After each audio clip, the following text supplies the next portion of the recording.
얼마 전에 우리나라 하늘을 뒤덮었던 북한의 오물풍선 다들 기억하시죠?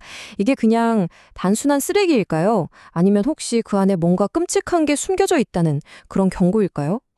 오늘 이 좀 어설퍼 보이는 도발 뒤에 숨겨진 북한의 진짜 속셈이 뭔지 자료를 보면서 한번 제대로 파헤쳐 보겠습니다.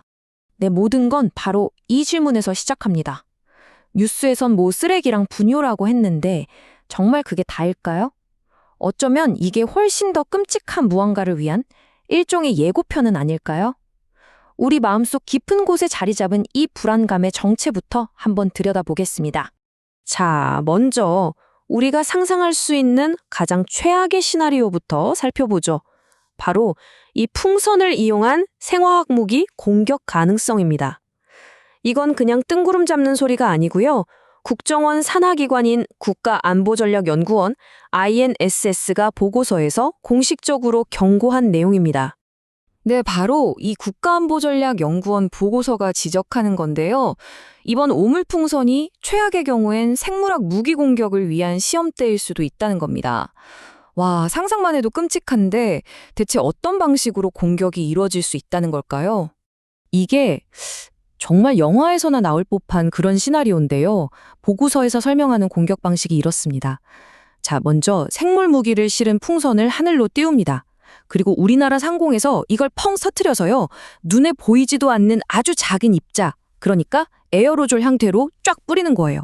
그럼 이 독성 물질들이 바람을 타고 사방으로 퍼져나가겠죠? 땅도 오염시키고 우리가 숨을 쉴 때 우리 몸속으로 들어와서 감염을 일으키는 겁니다. 근데 진짜 무서운 건 여기서 끝이 아니에요. 감염된 사람을 통해서 2차, 3차 이렇게 연쇄적으로 감염이 확산될 수 있다는 거죠. 보고서에서 특히 위험하다고 콕 집어서 지목한 게 바로 탄저균입니다. 탄저균이 왜 이렇게 무섭냐면요. 스스로를 아주 단단한 껍질, 이걸 포자라고 부르는데 이걸로 감싸거든요. 이 포자 덕분에 땅에 떨어져도 아주 오랫동안 살아남아서 감염력을 그대로 유지합니다. 이건 뭐 말 그대로 보이지 않는 지뢰를 우리 주변 곳곳에 심어두는 거나 마찬가지인 셈이죠. 바로 이 지점에서 보고서는 우리가 불과 몇 년 전에 겪었던 그 뼈아픈 경험을 다시 떠올리게 합니다. 바로 코로나19와 메르스 사태죠. 감염자의 작은 기침 한 번이 공기 중에 바이러스를 퍼뜨려서 걷잡을 수 없는 대유행으로 번졌던 거 아직도 생생하잖아요. 생물학 공격도 똑같은 원리로 순식간에 사회 전체를 마비시킬 수 있다는 아주 강력한 경고인 겁니다. 자, 여기까지가 우리가 생각할 수 있는 가장 끔찍한 시나리오였습니다. 하지만 다행히도 보고서는 실제로 이런 공격이 일어날 가능성은 매우 낮다고 분석하고 있어요. 그렇다면 북한이 진짜로 노리는 건 대체 뭘까요? 지금부터는 좀 더 현실적인 분석으로 들어가 보겠습니다. 이 보고서의 핵심 결론이 바로 이겁니다. 실제 생화 공격 가능성은 낮다. 하지만 바로 그 공포를 이용한 심리전의 가능성은 매우 높다는 거죠. 다시 말해서요, 북한은 생화학 무기 그 자체가 아니라 생화학 무기에 대한 우리의 두려움을 진짜 무기로 쓰고 있다는 분석입니다. 그러면서 동시에 우리 방공망을 한번 떠보는 목적도 있는 거고요. 아니 근데 왜 실제 공격 가능성은 낮게 보는 걸까요? 이유는 아주 간단합니다. 풍선은 조종이 안 되잖아요. 그냥 바람 부는 대로 흘러가니까 원하는 곳을 정확하게 타격한다는 게 거의 불가능하죠. 그리고 설령 운 좋게 목표 지점 상공에 도착했다고 해도 뿌려진 생물 작용제는 공기 중에 흩어지면서 농도가 확 옅어지게 됩니다. 결국 대량 살상을 일으킬 만큼의 위력을 유지하기가 지극히 어렵다는 겁니다.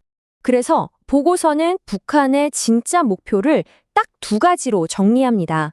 첫째는 쓰레기나 분뇨 같은 아주 원초적인 소재로 우리 사회에 불쾌감과 불안감을 심어주는 심리전. 그리고 둘째는 아주 값싼 풍선을 날려서 수조 원짜리 우리 방공망에 허점이 있는지 테스트하고 그 약점을 파악하려는 일종의 정찰전이라는 겁니다. 네, 맞습니다. 북한의 노림수가 바로 이거였어요. 안타깝게도 이번 도발을 통해서 우리 방어 시스템에 빈틈이 있다는 게 실제로 드러나고 말았습니다. 구체적으로 어떤 취약점이 노출됐는지 한번 살펴보겠습니다. 참 아이러니한 상황이죠. 수조원을 쏟아부어서 만든 우리 최첨단 방공 시스템이 고작 비닐이랑 쓰레기로 만든 이 원시적인 풍선의 속수무책으로 뚫렸다는 사실. 이게 우리에게 시사하는 바가 굉장히 큽니다. 구체적으로 세 가지 허점이 드러났는데요. 첫째, 우리 레이더는 빠르고 높이 나는 미사일은 기가 막히게 잘 잡지만 풍선처럼 느리고 낮게 오는 물체는 새인가 하고 착각하거나 그냥 놓치기 쉽다는 점입니다. 둘째, 접경 지역 감시망에 우리가 생각지도 못했던 사각지대가 존재한다는 게 확인됐고요. 그리고 마지막으로 이런 비대칭적인 위협에 어떻게 대응해야 할지에 대한 명확한 매뉴얼조차 없었다는 점입니다. 자, 이제 문제점을 알았으니까 해결책을 찾아야겠죠. 보고서는 군사적 대응과 사회적 대응, 이 두 가지 측면에서 구체적인 방안들을 제시하고 있습니다.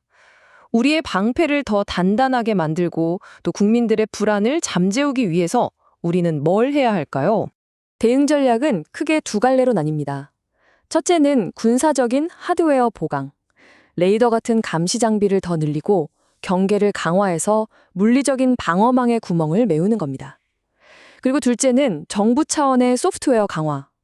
국민에게 정확한 정보를 제때 제공해서 불필요한 공포와 사회 혼란을 막는 일종의 심리적 방어죠. 이 하드웨어와 소프트웨어, 둘 다 제대로 업그레이드 되어야 북한의 노림수를 무력화시킬 수 있습니다. 먼저 하드웨어 측면에서는요, 접경 지역에 적어도 감시 레이더를 추가로 설치해서 아주 낮은 위협까지 포착할 수 있어야 합니다. 그리고 이제 풍선을 넘어서 앞으로는 더 교묘한 소형 드론 공격까지 올 수 있잖아요. 여기에 대비해서 새로운 대응 매뉴얼도 만들고 전담 인력도 보강하는 게 시급하다고 보고서는 지적합니다. 그리고 소프트웨어 측면에서는 정부의 역할이 정말 절대적입니다. 북한의 목표가 사회 혼란이라면 우리 목표는 사회 안정이 되어야죠. 정부가 위험 물질은 발견되지 않았습니다. 안심하고 일상생활 하셔도 됩니다. 와 같이 정확한 정보를 신속하고 투명하게 제공해야 합니다. 이렇게 국민의 신뢰를 얻어야만 북한의 심리전은 힘을 잃게 되는 겁니다. 오늘 분석을 통해 우리는 북한의 오물풍선이 실제 생화학 공격보다는 그 공포를 이용한 고도의 심리전이었고, 동시에 우리 방어체계의 약점을 떠보는 정찰전이었다는 걸 알게 됐습니다. 앞으로 이런 식의 저강도 도발은 아마 계속될 겁니다. 이제 질문은 우리에게 돌아왔습니다. 미사일이나 핵 같은 거대한 위협뿐만 아니라 우리 일상 깊숙이 파고드는 교묘하고 새로운 형태의 도발에 맞서 우리는 진정 무엇을 어떻게 준비해야 할까요?